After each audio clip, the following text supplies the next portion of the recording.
Hi, I'm John Sutter. I'm the environment reporter at the Oklahoman. We're here today at the OSU OKC Farmers Market where all the food is grown here in Oklahoma. I'm here with Stephanie Jordan, and she's going to tell us a little bit about how to get into eating local food. So first, Stephanie, tell us, for environmental reasons is primarily why you got into this. Tell me what the benefits are. It is. The average item on our dinner plate has traveled 1,500 miles to get here. So we can imagine the amount of carbon that's producing into the atmosphere.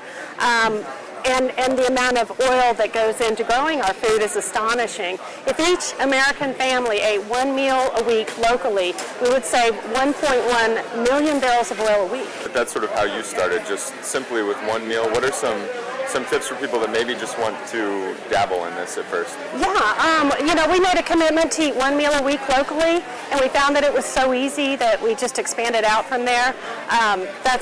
It's a good place to start. It's just to try with a meal, and then what we eventually moved to is replacing all of the meat in our meals, in our dinners, with locally grown, sustainably grown, grass-finished beef and buffalo and those sorts of choices. One of the best parts of this is the social aspect. You get to meet a lot of the that farmers. was great. We were trying to, reduce our carbon footprint, but what we wound up doing is forming these relationships with these farmers and going out to their farms and ranches and seeing where the food was grown and, getting to know their stories about all of their family. And so every time we sit down to eat a meal, instead of having all of this baggage, it has a wonderful story. And, people used to live that way. They used to know the people that grew their food. And it's become kind of this really charming side note of it.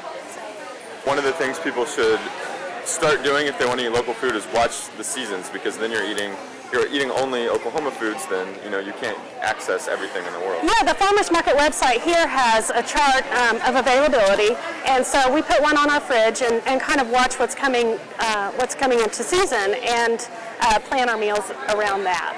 So it's easy. You can eat meat year round. You can find tomatoes and some hothouse items out here year round.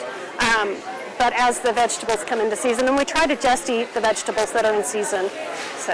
Have you found that restricting, or has it made you a more adventurous eater? Actually, yeah, it's really great. We've discovered a lot of food that we wouldn't normally eat, like parsnips, and we eat sweet potatoes all the time. We used to just eat them at Thanksgiving, and we found that there's a lot of food that's a lot easier to cook than what I made before.